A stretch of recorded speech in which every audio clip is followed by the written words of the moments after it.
What is up, guys? My name is Lex. Welcome back to the vlog. We are continuing our road trip back at Texas Card House here in Dallas. Yesterday I was going to film a session, but we ended up getting a snowstorm in Dallas. It snowed about 2 or 3 inches, a ton of ice, so I ended up taking the day off, enjoying the snow, but we are back on a Friday night. There's a ton of action going on. Let's get started. First hand, we peel back pocket 10s from early position, make it $25 before the button puts in a 3-bet. He re-raises me to $100, and this player is a very fun action player. He likes to get in there. He likes to gamble. He has about $500 in his stack, so I think it's pretty close of re-raising all in or just making the call. This time I decided to make the call, looking to see somewhat of a safe flop before I put the rest of the $500 in. Pretty safe flop, 6, 7, 8, 2 diamonds. We flop an overpair and a gut shot straight draw. I check over to him with about $400 left in his stack. He puts out a bet of $125. We're going to be behind all of his overpairs here, but we're beating a ton of his 3-betting hands like Broadway cards, ace-high hands. He can even have pocket 9s or even an 8. So with this stack to pot ratio, I just have one option here. That is going to be to rip it all in and hope for the best. He makes the snap call. We decide to run out the board 2 times.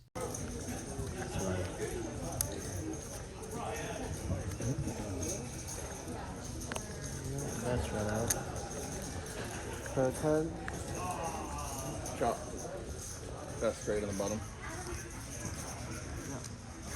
Not the best run out here. Overcards coming in and the flush got there twice, but my opponent on the button shows pocket 4s for 4th pair on the flop and hitting a straight on the bottom board. So we're going to chop this one up.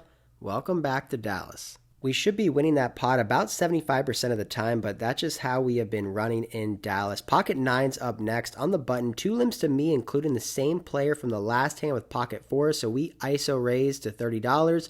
Both of the players make the call. King, 7, 3, 2 hearts. We flop second pair, but on this board against 2 limp calling ranges, feel like I'm going to have the best hand a lot of the time. I put out a bet of $40. First player folds. Second player, action player, makes the call. Turn ace of spades, bringing another card over our pair. However, against this guy, I feel like he's going to call me here with any 3, any 7, any gut shot, any flush draw. So I think I can still bet for value, looking to check back basically every river unless it's a 9. I bet $75 and he snap calls me, going to the last card, which is the Queen of Spades. Not the best run out for me. Overcards get there, flushes get there. So when he checks, I check back, showing the pocket 9s. He tells me they are good. He later said he had a 7, so we end up getting 2 streets of value there. I talk a lot about table selection and how important it can be. After this hand, the action player from the hands before ends up leaving, and I'm stuck at a table full of a bunch of tight regs and some European pros, so I get on the lookout, looking for a better table, and I think I found one. Table number 8. It's full of action, people having fun and talking and straddling, so I sit down and pick up a monster right away, pocket aces. 2 limps to me. I'm in the cutoff, make it $30. Small blind calls before the big blind. A solid player not getting out of line too often puts in a 3-bet. He re-raises me to $140. This player has about $4,000 in his stack. I started the hand with about $3,000, so we could play a massive pot here. I think a standard 4-bet size in position here would be about 2.5x, $350, which is exactly what I decided to do. However, looking back, given the fact that we're so deep stack and he should have a pretty strong hand here, not too many people 3-bet light here in Dallas and Texas Card House. I think I should be going $450, maybe even $500. However, this time I make it $350, he makes the call, so we're heads up in position in a 4-bet pot with pocket aces. The flop is King, 9, 3, 2 hearts. Pretty good board for us. However, if he has a hand like pocket jacks and queens, it's going to be harder for us to get some value. If he has a hand like pocket kings, we're now losing. Best case scenario is that he 3-bet us with ace king, called our 4-bet, and now hit top pair, top kicker. I'm going to be betting on this flop and make it $225, praying he has something to call us with, but he decides to let his hand go. We take down this pot. We started off the session pretty slow, kind of card dead, but things are heating up now. Pocket queens in the small blind, $20 raise, 2 callers. I bump it up. I 3-bet here to $100. End up getting 2 callers. There were 3 ways of the flop. Out of position, 10, 6, 4, all diamonds. We flop an overpair, but the board is pretty scary. Given the pre-flop action of a $100 raise, my opponents should not have any 2 pairs on this board. However, they can have all the flushes and sets. That's why I say the board is pretty scary. However, there's still a lot of hands I can get value from. Any 10x hand, any pair with a diamond, maybe a hand like ace-king with a diamond, ace-queen with a diamond, so I bet $200. The early position raiser thinks for a while and decides to fold, and the other player lets it go as well, so we take down another one. We've decided to bump up the stakes to $5, $10 mandatory straddle. I'm under the gun with ace-queen. There's an under the gun +2 raise from a short stack, under the gun +3 calls. The button calls, I could be squeezing here, but I decided to just close the action and make the call. 4 ways to an ace-high board. We make top pair, top kicker. It checks to under the gun +3, a conservative player who puts out a bet of $50. I really consider putting in a raise on this board, trying to get it called by ace-jack, ace-10, or ace-9. However, I actually think this player would fold that hand if I raised, so my plan is to call here on the flop and then lead most turn cards and then lead out on most river cards, trying to get value from all those ace-jack, ace-10, or ace-9 hands. The initial raiser check calls as well, so I'm pretty sure he has a hand like pocket jacks, queens, or kings. So when the turn is a king, I'm actually not going to lead this card because I think the initial raiser could possibly have turned a set. So I decide to check, and now under the gun +3 continues to bet for $100. Let's say under the gun +3 was a very loose, aggressive player here in Texas. I would feel very good about my top pair queen kicker. However, this player is far from that. He's very conservative, doesn't seem like he's getting out of line. He bet into 2 people on the flop and now continues to bet on the turn. I actually think it's possible my ace-queen could be no good here. He might have 2 pair like ace-king, ace-3, or possibly a set. However, my hand is way too strong to fold, so I make the call, not feeling too good about it until the river comes off, a queen, giving me 2 pair. I decide to lead out on this river card. It's a very unbalanced play. I won't really have any bluffs here. However, I don't want him to check back weaker aces, and I also don't want him to get scared and check back ace-3, so I bet $130. Bill. No, it doesn't allow for it. I don't agree with that. 135? 135, sir. Some people are pretty good, right? Alright. You might have river me, man, but Harvey for 1-2. it is what it Drew is. for 1-2. No, she did not. Can you keep that hand out there? Nice hand. If you knew what I folded, you'd. My opponent's side calls $135, so I'm thinking I'm good here until he shows me pocket 3s for bottom set. Pretty big cooler there, top pair versus a set, and I river 2 pair. However, I think we lost a minimum. We're going to try to shake off that mini cooler, losing about $300 worth of our profit. Next up, queen jack suited on the button, one of my favorite hands to play. $10 straddle, a call. The hijack player bumps it up to $40. I make the call and 2 other players make the call as well. 4 ways to a queen high board, making top pair. The initial raiser bets $125. I only have one option. I think raising is too thin and folding is way too weak, so I put in the call. Other players fold heads up to the 3 of hearts on the turn, bringing now a flush draw, and 5-4 makes a straight. However, I don't think the hijack player is going to have that hand very often. He decides to continue to bet on this turn card for a pretty big sizing, $275, and we're actually in a pretty nasty spot. I've been at this table now for about 2 hours, and there hasn't been anybody pulling any big, massive bluffs, so whenever I'm facing this bet, it's not looking too good. I feel like he's going to have aces, kings, ace-queen, and king-queen a lot of the time here, and we're losing to all those hands. It's possible he could be double-barreling here with a hand like ace-king of hearts, maybe ace-jack of hearts, but it's kind of unlikely. However, I have top pair. This is Texas poker. I'm not going to fold. The dealer collects our chips and puts out another 3 on the river with about $700 left in my opponent's stack. If he goes all in, I'm probably going to throw up on the floor, but most likely call. I'm so sick of being bluffed here in Texas. However, he decides to check. I'm not going to be betting here. I check back pretty quickly, and he shows top pair with a jack kicker. I show top pair with the jack kicker, and in Texas Hold'em, when you have the same hand, you're just going to chop it up. On the turn, I was not feeling too happy with my hand, but I am happy to chop this one up. Next hand, there's a $10 straddle, a raise to 40. I have ace-king in the blinds. I bump it up to $175, and my opponent makes the fold.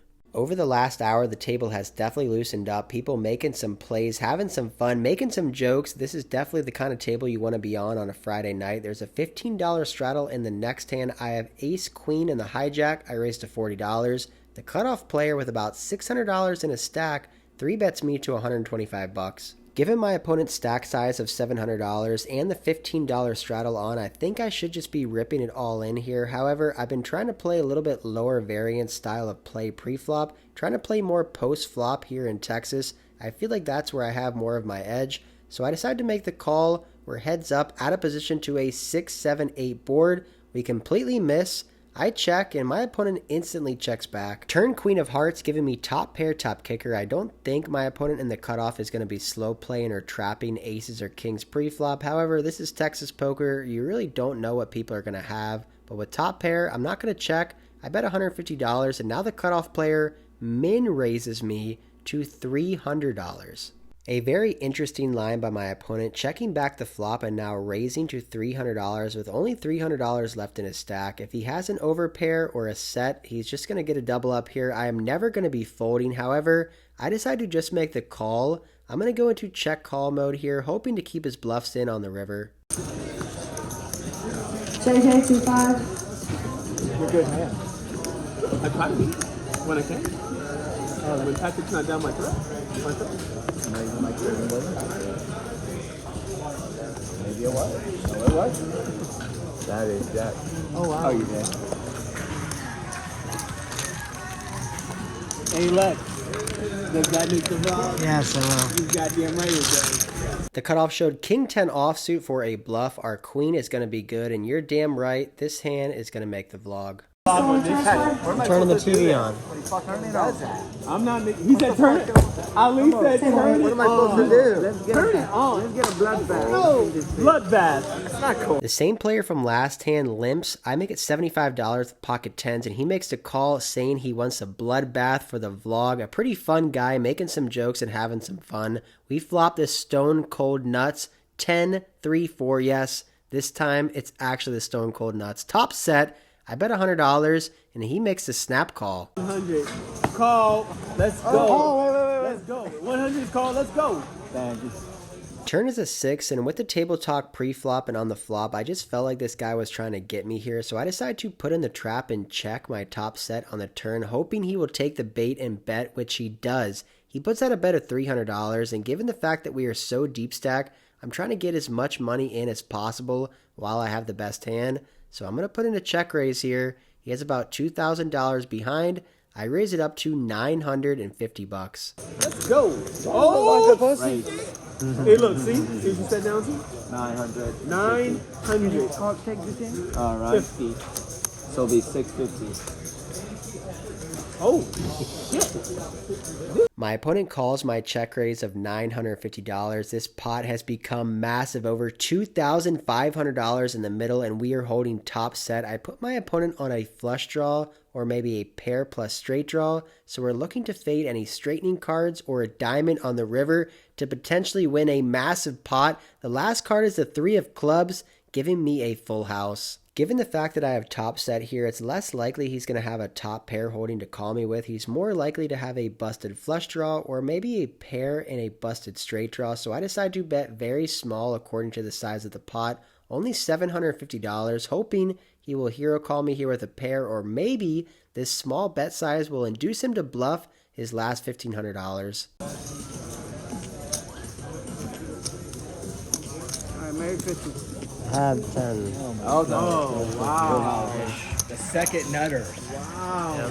He puts in the call for $750. We show pocket tens for a full house, and he shows pocket fives for a pair of fives and a straight draw on the turn. It looks like that smaller bet on the river got us paid off. I think if I went all in, he would be folding that hand. We started off this session running kind of slow, not picking up any big hands, but 6 hours in, we take down over a $4,000 pot. The very next hand, before I can get all my chips stacked up, I have another premium hand. Ace King of clubs on the button. There's a $15 straddle, a raise by a short stack to $75. I 3-bet here to $300. I'm just trying to get it all in with this guy.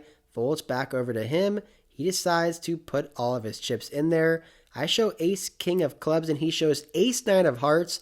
So with over $600 in the middle, let's hold. 7.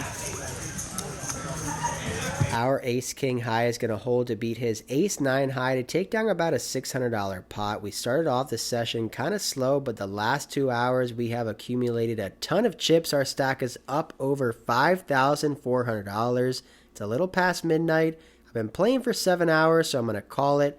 I end up racking up my chips, heading to the cage, and cashing out for the night. Alright guys, that is it for this one. Closing out the session here at Texas Card House in Dallas. We've been on an upswing lately, that is for sure. Ended up winning like $7,500 in Austin, and then so far since I've been here in Dallas, I'm up like $5,000 this week, so I will take it. As you can tell, you can see my breath. It's freezing out here. It snowed yesterday like 2 or 3 inches. There was ice everywhere in the entire city. The whole city just shut down, and coming from the Northeast, like 2 inches of snow is nothing.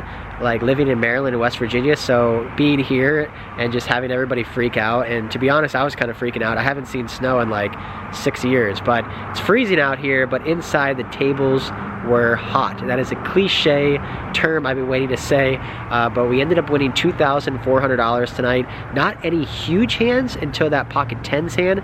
Huge pot we ended up winning there. Got paid off basically the entire night. Got coolered once, 2 pair versus a set, but lost a minimum, so I'll take it, no big deal. I think I'm gonna stay here in Dallas for maybe a whole month.